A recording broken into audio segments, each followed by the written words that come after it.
Welcome to my mommy's podcast. This podcast is brought to you by Thrive Market. I have been using Thrive Market for years, ever since they first opened, and I know that many of you have as well. But I wanted to make sure that you're up to date on a couple of recent things that make them even more awesome. So first of all, if you haven't tried it, they have a really easy to use app that makes ordering online super simple. I use it all the time. You can download it at the link I'll tell you in a minute and use it to keep your online grocery list and to order whenever you need orders. Secondly, if you haven't noticed, they have a bunch of secret free gifts that are for members only. And this means that if anytime you make a purchase, if there's a free gift going, you get an extra free gift in your order. I often check back a few times a week, and they've had some of my favorite products as free gifts before. My strategy is I add everything to my cart in the app. And as I think of them, or as we run out, or as I make a shopping list. Then once I hit the threshold for free shipping and the free gift, I order when it's a gift that I would use. And last tip, make sure to check out the Thrive Market brand when you're on their app or website, because they have spent a lot of effort and time developing their own line of really high quality products at incredible prices. So they have alternatives to a lot of expensive brands, and they're really high quality. They are now my go-to for pantry staples like grain-free flours, baking soda, nuts, etc., and for proteins like sardines and tuna and canned goods, and even for diapers. But you can find out more about all of these things and get an extra discount if it's your first order by going to thrivemarket.com/Katie. Again, that's thrivemarket.com/Katie. This episode is sponsored by Crunchy Betty products. Here's a secret. While I have a post about making my own deodorant, I haven't actually done that in a couple of years because I found Crunchy Betty Kokomo Cream Deodorant, and I realized it works just as well. It doesn't cause irritation, and it's made by a small family business that I love to support. This deodorant smells like the tropics, and one small jar lasts for months, so it reduces packaging. I love that it uses this minimal recyclable packaging, and because it lasts so long, there's virtually no waste. For me, this deodorant completely stops any odor. It keeps me fresh all day, even on heavy workout days. So many natural deodorants cause irritation, and this one doesn't. If you love tropical smells, and if you've been looking for a natural deodorant, you have got to check it out. There's two ways to order. You can check it out on Etsy by going to etsy.com/shop/Crunchy Betty, or on Amazon by going to crunchyBetty.com/Wellness Mama. So again, that's CRUNCHYBETTY.com/Wellness Mama. Hello, and welcome to the Wellness Mama podcast. I'm Katie from wellnessmama.com. And I'm Heather from wellnessmama.com. And this episode is all about the new year and getting more done with less stress in this bright, big new year. Yeah, which is super exciting. I know I've got a few personal goals for the year, and I've shared before how I don't really do resolutions, but I try to do goals and experiments and break them down into manageable chunks. And I want to hear yours too. A couple of mine. So right now I'm in the middle of a water fast, so I'm not eating anything. But when I finish this thing, which cannot come soon enough, one of my goals is to eat more protein, which is at the suggestion of our friend Ari Whitten, who is one of the most brilliant researchers I know, and definitely would encourage you guys to check out his work. But basically, he explained that for a lot of people, your hormones can really struggle if you're not getting enough protein. And so I'm naturally a vegetable eater. I love vegetables, and I was eating a really small amount of protein. So now I'm trying to consciously add back in really clean sources of protein, both plant-based and animal proteins. And that's one of my goals for the year is to make sure that happens more regularly. Also, most of my goals for the new year center around a new company that we're both involved in, which we can't share too much about yet, other than it's going to have some awesome, completely natural and really effective products for you guys. And that also we're really excited about because we've been making them for a long time and we'd rather not make them anymore. And then also things like I want to do a handstand because all of my kids can currently kick my butt at that, and finish the book I'm working on, and mainly spend more time with my kids despite all the travel I have scheduled for next year. But I'd love to hear your goals, Heather.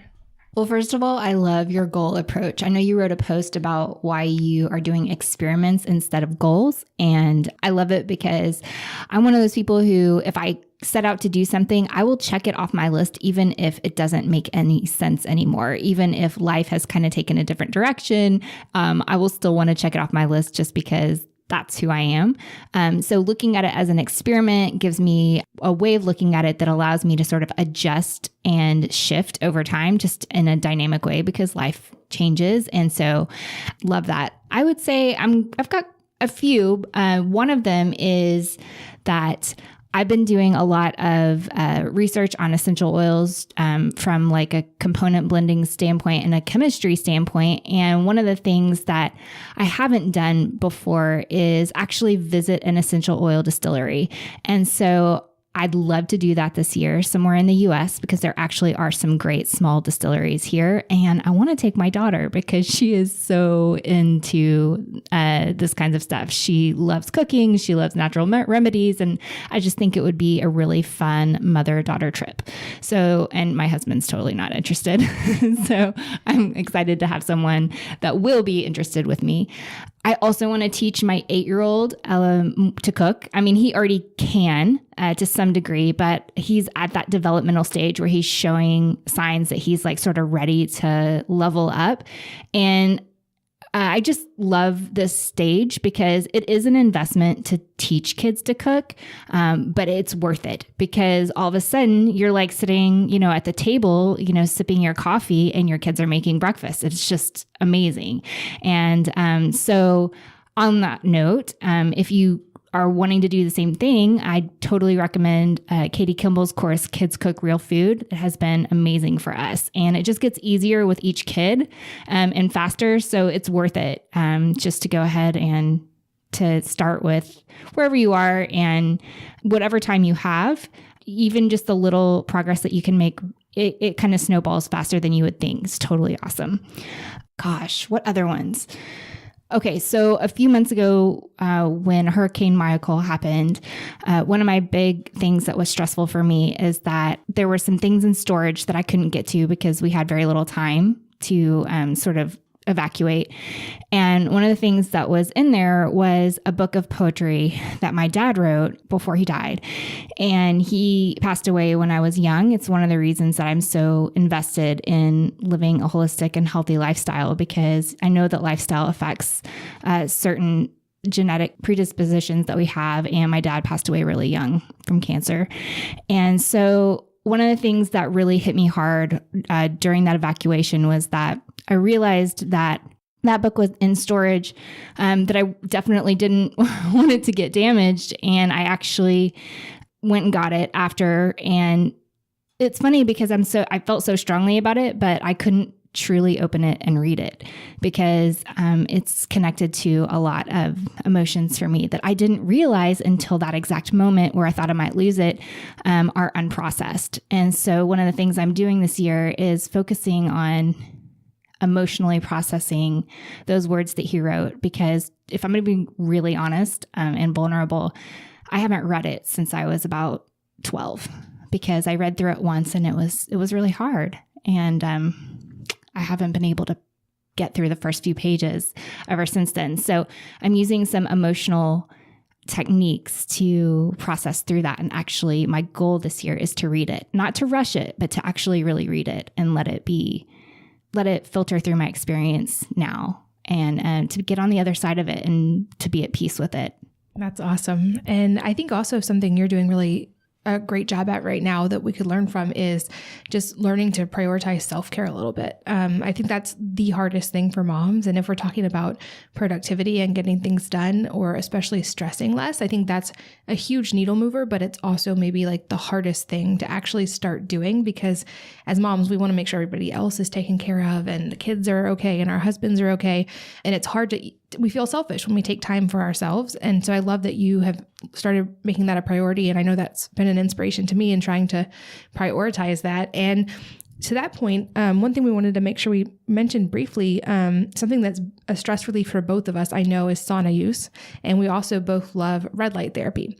And I know we both get a lot of questions about both of those, specifically, how are they different and how are they the same, which I think is an awesome question. And I'd love to hear your explanation of this because it's so good and so timely, because when you guys are listening to this, I am preparing to get on a plane to fly to Finland, northern Finland. So funny story about this really quick. Taro Isaac Hoplia, who founded Four Sigmatic, who's a dear friend. I was talking to him in the summer and he mentioned they were going to do a trip to Finland and actually see the mushrooms and see where they come from. And I was in flip-flops. It was hot. I was like, oh, that's awesome. That's a great plan. I would love to go. And then the details started coming in and I realized I was going to Finland in January when it is like negative 20 degrees. There's no daylight because it's so close to the North Pole that the sun doesn't shine for more than an hour a day. And it's going to be extremely cold and dark, which are not my favorite things. And we're doing things like getting in a freezing cold lake and sleeping in igloos. So actually I'm super excited about the trip, but the part I'm most excited about is being able to get in a sauna there, like an old, extremely hot sauna, because I have a feeling that's the only time I'm going to be warm for the next couple of weeks. But to that note, can you walk us through, to answer that question that so many people have, what's the difference between red light therapy and sauna use? Okay, so first of all, we're sharing a mic today, and what you guys have got to know is that I am sitting over here laughing so hard I am crying because this is so great. And I know you're going to have an amazing time, and I cannot wait to see the photos, but also, whoa.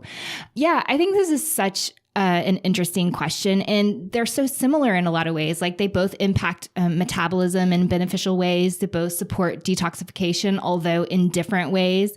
They are beneficial for skin and they do a lot of similar things. But what I think is maybe they're very complementary and the mechanism of action between them is very different, even though what they do in the body a lot of times is they have very similar effects in some ways. And they have some different effects too. So for red light therapy, what it essentially does is that it increases or it supports the body in increasing ATP production. So when our bodies get bogged down, we have nitric oxide in our bodies that binds with something called cytochrome C oxidase. And when those two things are stuck together like that, then our body can't make ATP. And ATP is cellular energy. It's what we need to make hormones. It's what we need for metabolism, to burn fat, to do all kinds of things, to create collagen, to create, repair skin and to recover after workouts, all of those things. And the light is interesting because it helps the body break that bond. And so then it frees up that cytochrome C oxidase to make ATP. So just like a nourishing diet is really important to overall health, our bodies can digest food, and our bodies also, in this really weird way, it can digest light. And so that's kind of what it's doing. It's very, very nourishing.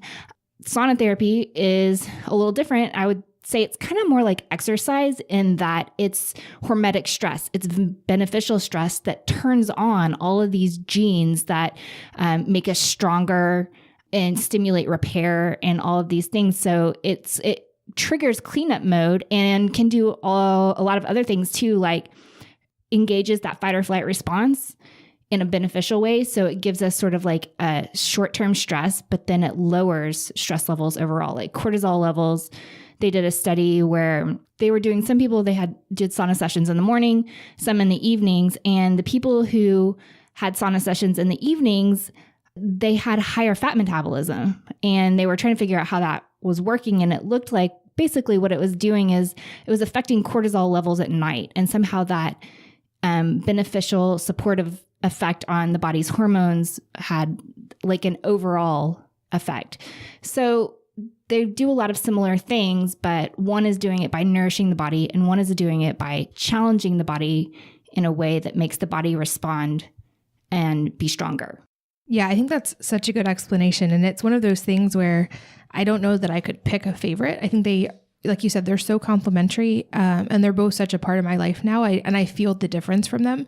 And I wish I could just, give everybody a sauna and a red light. But I know also we always get the questions of which ones specifically do we use. So I'll just mention a few. And of course, I'll link to them in the show notes as well.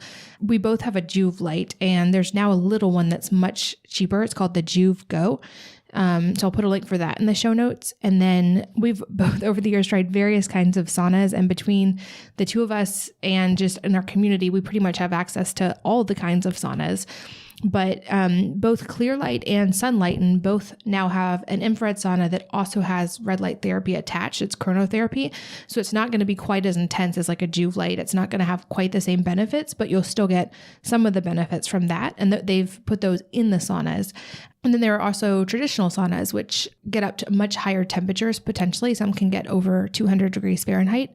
And all of those activate heat shock proteins, but most of the studies are actually on the old school traditional Finnish, ironically, saunas. That's Taro's fond of saying that the word sauna is one of the only words that comes from the Finnish language originally, and they truly are the inventors of saunas. So cool story there. And that was a really helpful explanation, I think, on the breakdown.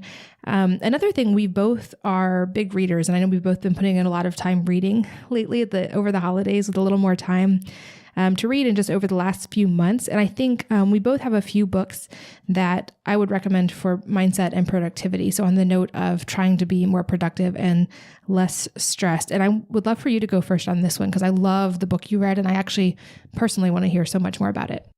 Okay, so this book is for nerds. I will just say that. It starts a little slow, but along the lines of really what I was talking about with trying to work through the book of poetry that my dad wrote, I went back and read The Biology of Belief by Bruce Lipton. He's a cell biologist who did research at Stanford, so not an underachiever. And he has been doing epigenetic research for literally decades. And the thing that I walked away with when it comes to this book is an understanding of, we've always been told that our emotions affect our physiology, but he really breaks it down at how our emotions affect our genetic expression, like our epigenetic expression in the world. And it was an incredibly transformative read for me that really challenged me. And some of the things that we take for granted, a lot of times, I don't wake up every morning and have to walk myself through how to make coffee. And when I get in the car, I don't sit there and stare at the ignition and try to remember how to do it. Because once our body learns something, once our subconscious mind learns something, it creates a routine that we can sort of outsource to our subconscious so that we can focus our conscious thought on more interesting things.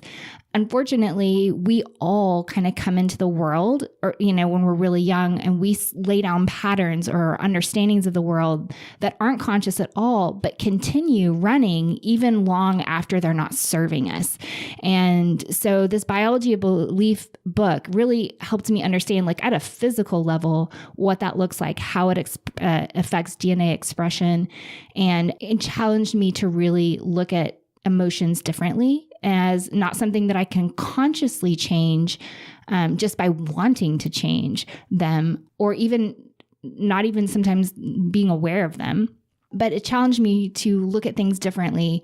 And then at the end of the book, he makes recommendations that really are about helping your subconscious routines shift if they need to. And so one of the recommendations, he has several at the end of the book, but one of them was tapping, which I've got to be honest with you.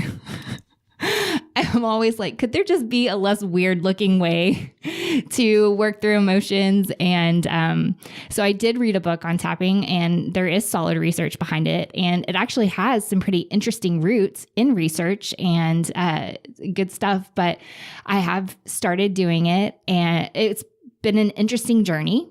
And I think you have experience with that too. Yeah, it's been an interesting book, and it motivated me to do work that I think is right for this season of my life.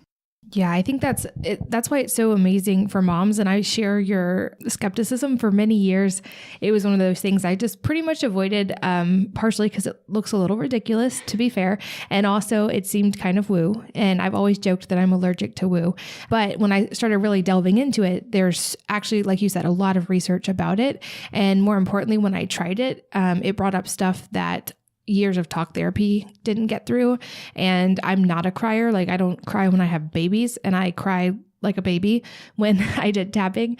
And I know there's a couple good practitioners that I would recommend, or the tapping solution, I think is the book you read, and I've read it also, and we'll link to that. There's also an app by the same name that kind of walks you through it. And then Brittany Watkins has an amazing program, especially for anyone who thinks they might have emotional issues related to food or trauma.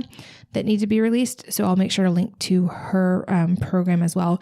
But I think like the key point there that you made so well was that as moms, like we don't even often have times to think about our emotions or to certainly not to work through them. But doing that and going through that process can really help our stress level logically, just because we're working through emotions that are holding us back in so many ways.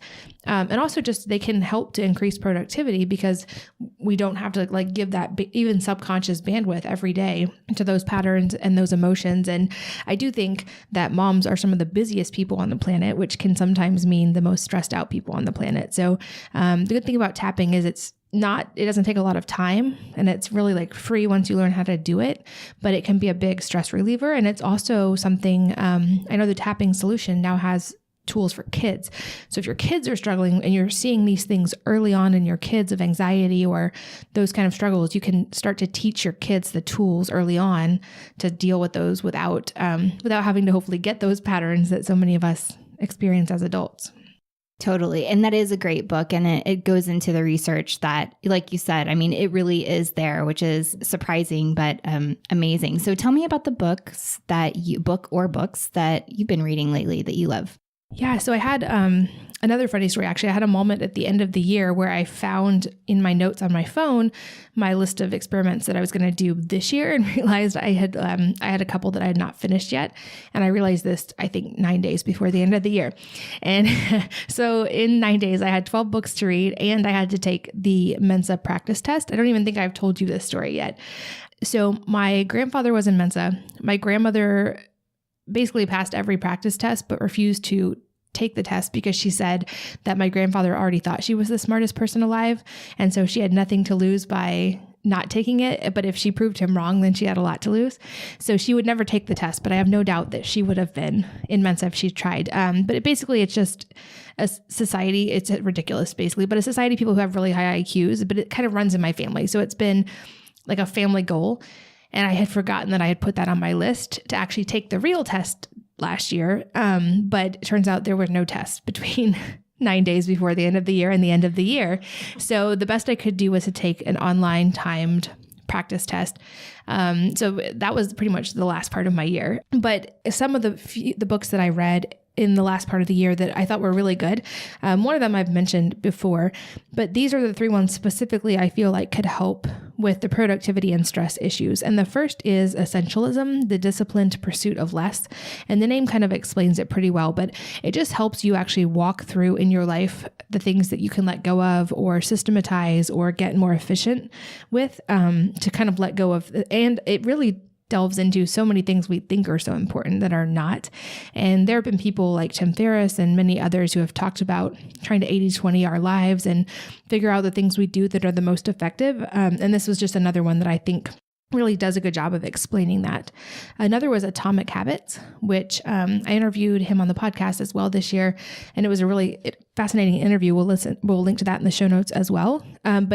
So at the start of a new year, it kind of delves into, rather than like resolutions or these big lofty plans, how little tiny, like very tiny habits can actually add up and create big change over time. And he gives some really good practices and examples of that. And then another one somewhat related to the emotional side is called Deep Work. And I'll link to all three of those in the show notes. But those are the three that I'm still mulling over to some degree, but I feel like have had the biggest noticeable difference on my mindset this year. Let's see. Oh, and the next thing we're going to talk about. So on the note of productivity and stressing less, we were going to both share a couple of our best time and stress savers lately. And I'll say mine is kind of ridiculous, but it's been seriously one of the best things we've done recently, which is I hung a bunch of things from my kids' ceilings, mainly yoga swings, gymnastics rings, aerial silks, and those little sensory pods that they use for like sensory disorders in my toddler's room, just because it keeps her so busy. So each of our three kids' rooms, there's 2 kids per room, and they all have a couple things hanging from their ceiling. And those were basically their Christmas gifts. But it has been amazing because they are sleeping better. Even when it's raining outside, which it has been a lot here lately, they're getting a lot of exercise. But it's not just an entertainment either. There's a lot of benefits for the limbic system. And I think you can actually, in the vestibular system, and you can explain this, I think, better than I can. So first of all, my daughter came over and was using, I don't know, what is this, the one that you have? It's not actually a swing. What is it? It's the aerial silks that they use for like acrobatics in Cirque du Soleil and that kind of stuff. Okay. So the girls were doing that, and I have never seen my daughter sleep that hard. It was fantastic and it was great. Yeah, they have amazing benefits for the vestibular system. So I always thought that the ear was just for hearing, but actually it has a complete non-auditory function that it also performs. And that is that it gives us our sense of gravity safety. I'm trying to think of the right word for that. But basically, the vestibular system is linked to our central nervous system and all of our five senses: sight, sound, taste, touch, smell, hearing. And it's also linked to our limbic system, which is our emotions and our gut reactions. And what it does is it helps us make sense of whether or not we're safe in the world. And for children, this used to be an automatic process because we would get on merry-go-rounds and we would do like seesaws and jump on trampolines and stuff. And when we do those things, it actually integrates our central nervous system with our limbic system and helps us sort of regulate and integrate our emotions. But when we don't have the ability to move and to have sort of the mediation between the two, and I actually read there was an interesting article where they're actually starting to measure limbic function, like signaling, as a way of diagnosing early sort of emotional issues, like diagnosable issues, because there is such a strong connection. But the vestibular system is really essential for emotional integration. And now, because we have been sort of afraid of like kids getting hurt as much on the playground, swings don't swing as high and there aren't merry-go-rounds anymore. And so we have to work harder to get our kids that rolling, tumbling interaction. But when they don't have it, their bodies don't get the strong sense of how to be, that they are safe in space with an underdeveloped vestibular system. Their sense of being safe in gravity in space is diminished, and it can lead to things like sometimes they have to focus harder. Some children, when their vestibular function isn't functioning, they become more reactive to external stimuli. And some become less reactive. But they tend to try to work harder to compensate for that lack of development. And when they do, it starts to become stressful or it produces anxiety. And a lot of times kids can have meltdowns. Maybe they've been at school all day and they've just tried so hard to focus on, because the vestibular system has to do with eye tracking and all those even fine movements. So maybe they're trying so hard to do the things they know are expected of them, but because of the underdeveloped vestibular system, it's a challenge for them and it takes up a lot of their reserve energy. And then they get home and they're just exhausted, or emotional. So I've just been really interested in this connection between the emotions and emotional regulation and vestibular function. And these swings are just amazing because they're twisting and going upside down, and it's just great. And there are a lot of other ways to do that at home. You don't necessarily need them. We don't have them, but they've been really wonderful. Yeah, I think it's so important. And I look back on my own childhood, and my parents were a little bit more cautious than I am as a parent. Like, I'm always telling my kids to go climb trees and do balance beams and balance on things and ride bikes. And I was sick a lot as a kid, but I didn't do those things nearly as much as my kids did. And I had to overcome as an adult, like a fear of heights. And I still don't like being like picked up by other people, and like just things I can notice in my own vestibular system that I'm trying to work through. And so to see kids, I think kids have a natural tendency, like they want to go on merry-go-rounds and they want to swing on swings and they want to do flips and be upside down. And so it's just basically in whatever way we can in our own environment, enabling them to do the things they naturally want to do. And that could be as simple as just letting them play in the backyard or swing at a park, or it could be a balance board. There's so many different ways besides just the swings, but certainly that one's been a huge time and stress saver for me recently, just to have those in the house and being used constantly. And I'm trying to get brave enough to use a couple like the gymnastics rings myself. But you also have been doing some things that have helped with your stress recently as well, right? Yeah, I think, well, for us at home, we've started stretching in the morning and evenings, just like a 10-minute stretch routine. And it's mostly for me just because I feel like throughout the day, things get tight. And I do a daily walk too, but the stretching has been really good. And it's just a few minutes to like breathe and gear up for the day in a way where you sort of hit the ground with a sense of peace and purpose, because I use those 10 minutes to kind of breathe and figure out what's important for the day.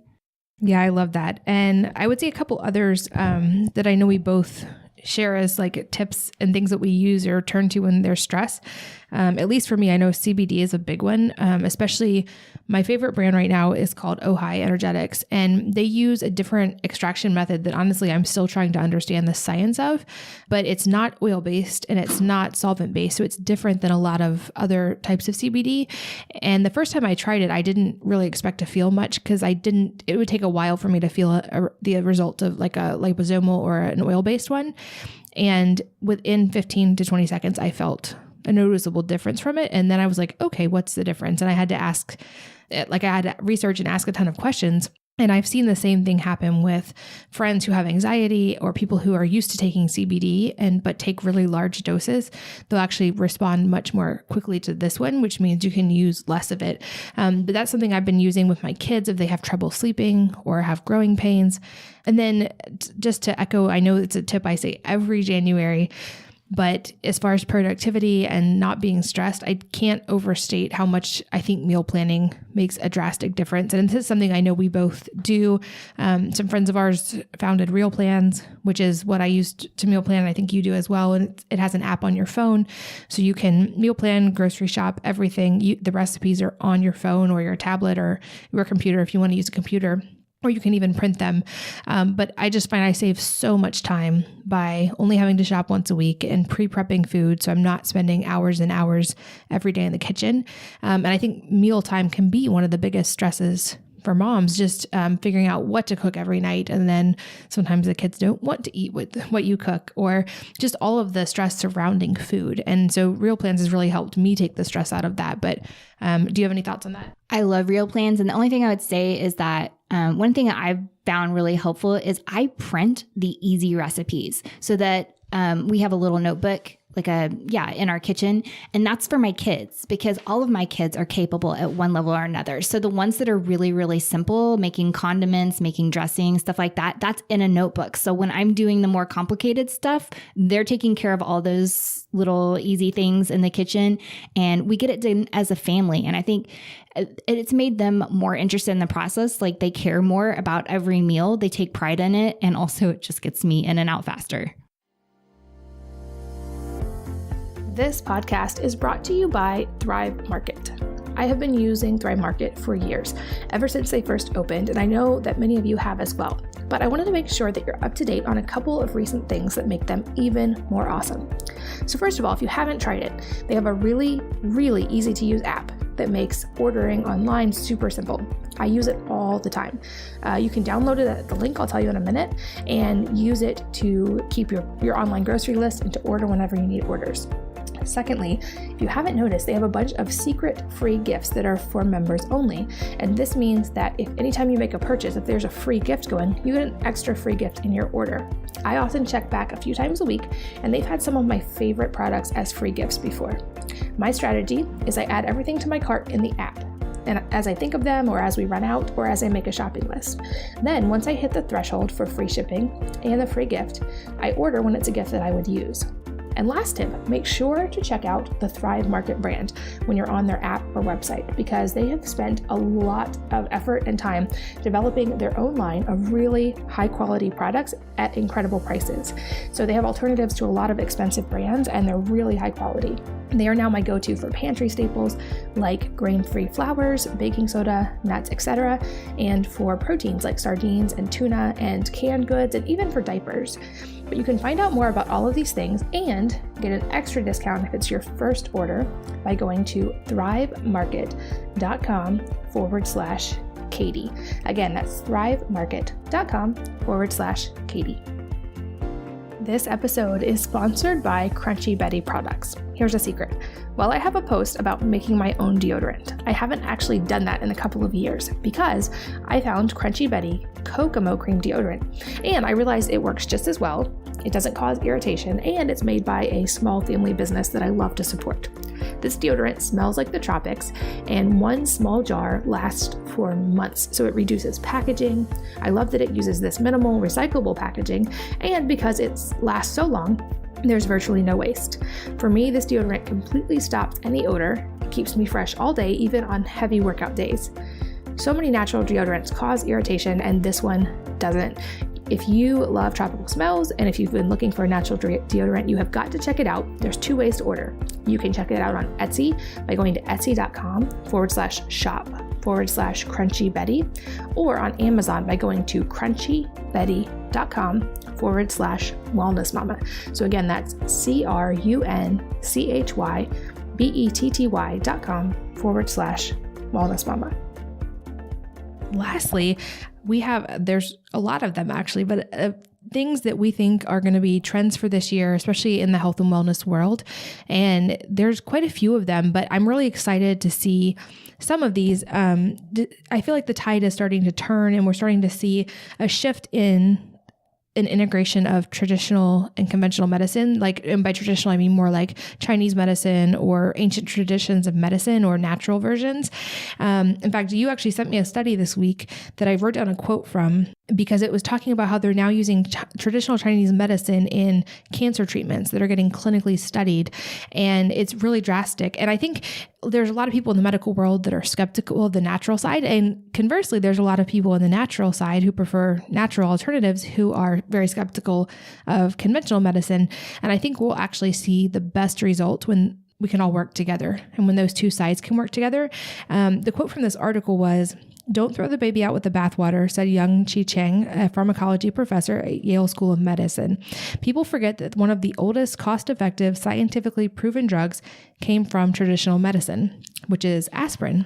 He said, the ancient Egyptians used dried myrtle leaves to treat aches and pains, and Hippocrates, the 4th century BC Greek physician, considered the father of Western medicine, prescribed an extract of willow bark for fevers. But it wasn't until the 1800s that European scientists figured out that the active ingredient in both is salicylic acid and synthesized it. And today, aspirin at pennies a dose is arguably the world's most cost-effective drug. And the article goes on to explain other examples of how wormwood, which is an ancient Chinese medicine herb, has saved thousands when used as a treatment for malaria in modern medicine. And also this new drug. So Cheng, the researcher they interviewed, he was looking to try to find ways to increase the rates at which people finish chemotherapy, because there's actually a high rate at which people don't finish it because of all the side effects, whether it be nausea or digestive disturbances were the main ones. So he realized people who finished treatment lived longer, and he figured if he could increase the number of patients who didn't discontinue treatment, then more people would survive.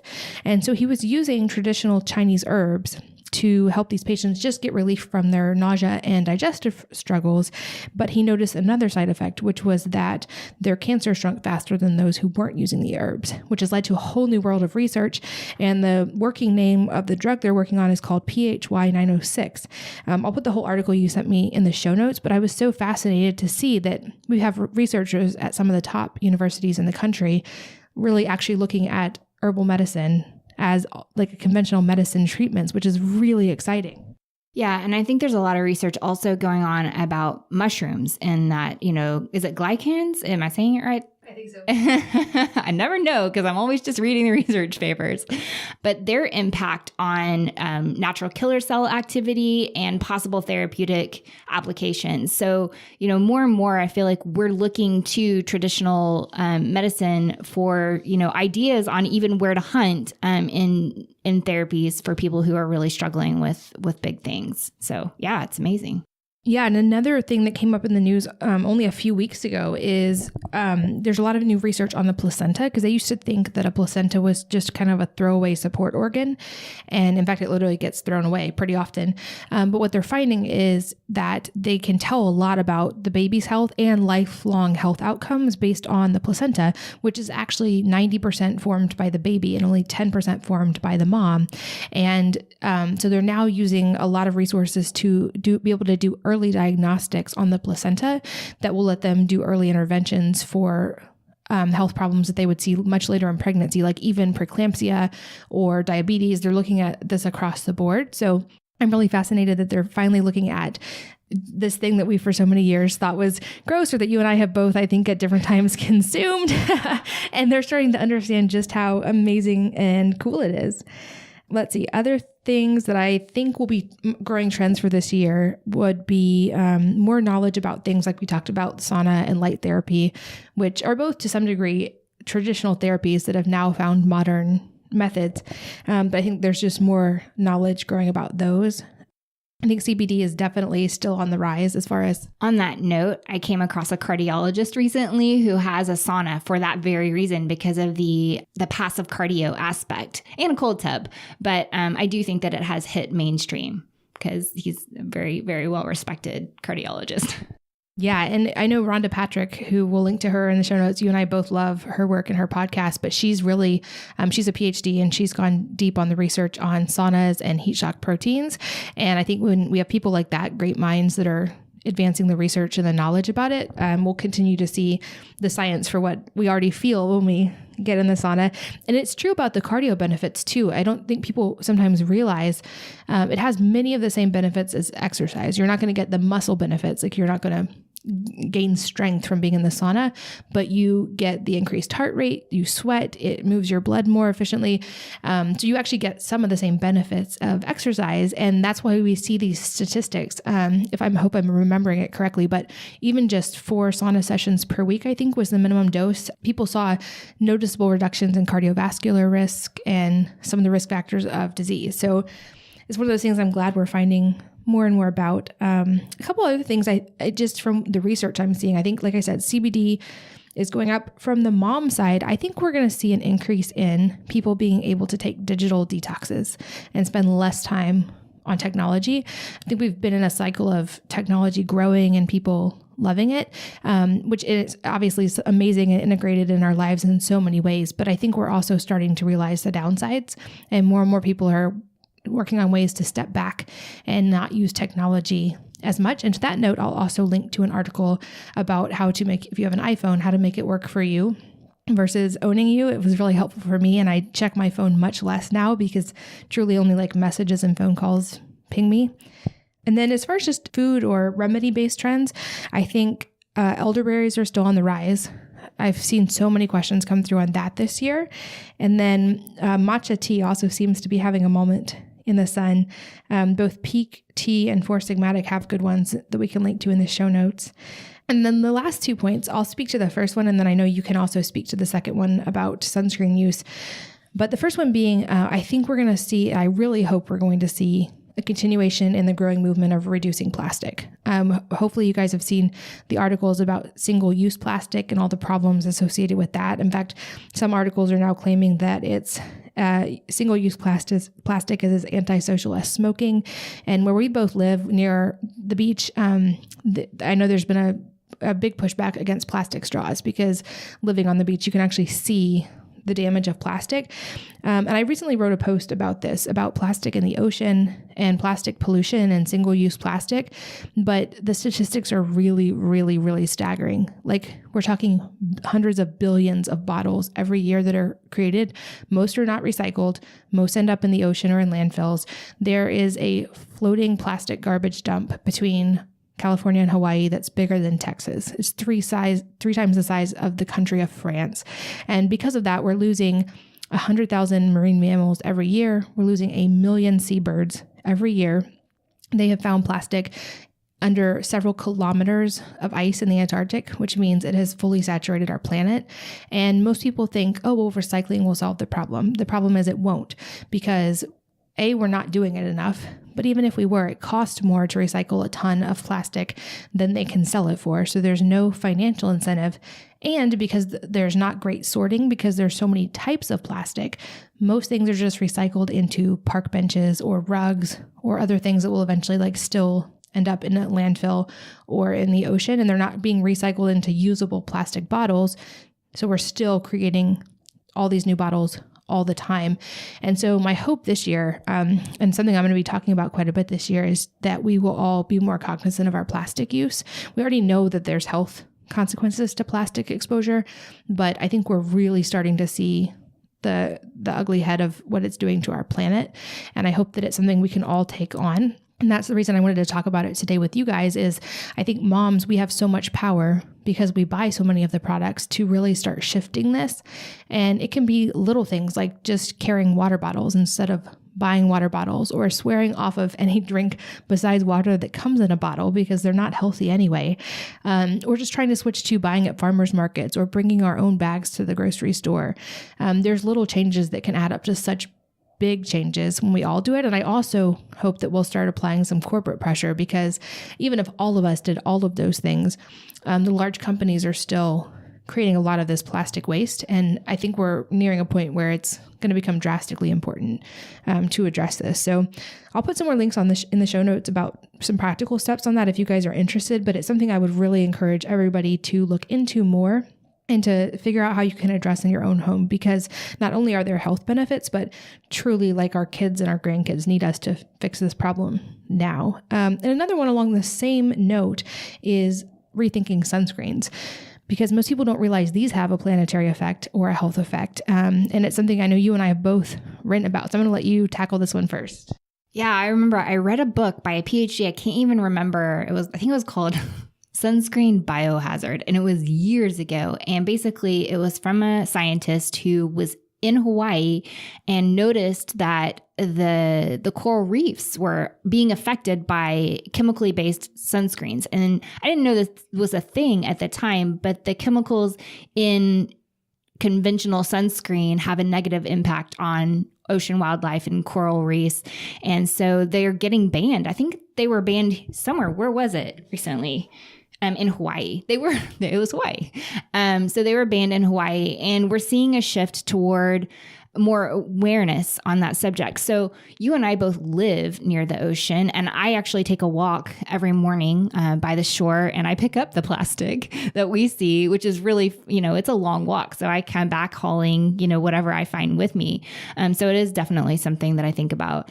But, it's funny because even though we live here, I almost never wear sunscreen. And it's not that I'm getting burned. It's that I'm using other ways to cover up. I use hats. I use long, swim shirts, I don't even know what they're called, but I get out of the sun in the middle of the day. If I feel like it's, if I've had too much, I seek shade.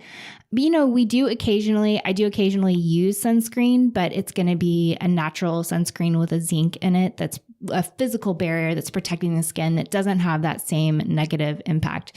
But it does seem that there's more awareness about choosing safer options when sunscreen is absolutely required. And then also, finding different ways to avoid excess sun exposure. And also remembering that the sun is good for us. Yeah, that's such a good point too. We went through this phase that I think we're now coming out of where it was the sun is always bad type scenario. And then researchers started looking at things like, well, then why are people still getting melanoma at higher rates in places that literally the sun don't shine, like under where you would always wear a swimsuit. And we're talking about in America, not in Europe, where you don't wear a swimsuit. So people were always wearing swimsuits and they were still getting cancers at higher rates, melanomas, at least in some of these areas, or under the back of the neck where your hair would always be covering, things like that. And some of that research, there's now people saying that it could be actually these same chemicals that are harming the reefs that are actually leading to problems, because what we put on our skin, we do absorb. And so when you're putting these same chemicals on your skin to block the sun, you're also absorbing them, and then they're impacting your body. Not to mention that most of them are designed to block the rays that cause burning, but other rays are not necessarily blocked. They're not completely full spectrum a lot of the time. So other rays are still getting in, including ones that actually may be more likely to cause cancer. And because you're not burning, you're staying out longer, you're getting more exposure to that. So like certainly, I feel like we should say anytime we talk about sunscreen, no one is saying you should get too much sun exposure or certainly that you should ever get burned. But in today's world, we have so many other options besides chemical-based sunscreens. You can use the physical barriers, and we have recipes for that on site. Or like you mentioned, just wear a rash guard and a hat or get in the shade. And then you can still spend the time outside without needing to take the time to reapply sunscreen every hour or 2 hours anyway. You know, I read another book, Blue Zones, recently, and there were a lot of aspects that I really found fascinating. But one of the things that they kept returning to over and over in the book was that these centenarians, this is a book about different people groups around the world that have high populations of people that live to 100. And they talked over and over again how their skin was weathered, like it had this sort of weathered feel, because one of the common themes between every single population that lived to 100 was that they had a lot of sun and that they had high vitamin D levels. And that seemed to play into, you know, part of the recipe that was creating this environment that supported longevity. And I'm not saying go out and, you know, get all the sun in one day, but they actually, they talked in the book about how over time, that the skin became more tolerant of more sun. So always be aware of that. But, you know, like when I start out in the spring and haven't been out, you know, in full, like have my entire body exposed, you know, I start slow and just get a little bit. But over time, I do increase as I see that my skin is handling it well. And I make it an effort not to get burned. But I know that vitamin D is doing all kinds of things. It has roles in the body, like hormonal roles. It has immune supportive roles. Yeah, I'm embracing the sun, just not too much of it. Yeah, I'm right there with you. And if you guys need more convincing, just Google the relationship between vitamin D deficiency and depression, vitamin D deficiency and cancer, vitamin D deficiency and heart disease. Literally, like almost every problem of modern society is at least slightly correlated to vitamin D deficiency. And all of the medical resources agree that we do need vitamin D. It's actually vital. It's a pre-hormone. It's more than just a vitamin. So our hormones depend on it. Our sleep depends on it. And our bodies were designed to get it from the sun. So of course, be careful in how you do it. But yeah, and there's a Dr. at MAT, Stephanie Seneff. I don't know if she's still there, but the last time I talked with her, she was still there. And she believes that vitamin D that is produced by the skin is it's vitamin D sulfate. And she believes that it's different than oral vitamin D in that it's in its biological effect. That's not to say that, I mean, traditionally, a lot of people consumed lard in the winter because it had vitamin D. And I think that they were instinctively compensating for, the winter and the shorter days and all that. But it's, I'm not against all forms of oral vitamin D. I'm definitely like a fan of traditional fats like lard and tallow, and they have vitamin D, so does butter. But there may be something to be said for a unique bioavailable form that's made by our skin. Maybe, more research needs to be done, but we may find that out at some point. Definitely. And we'll put links to those resources as well in the show notes. And then lastly, I think a trend that hopefully we'll lead the charge if no one else is, but I think it's a growing trend even without us.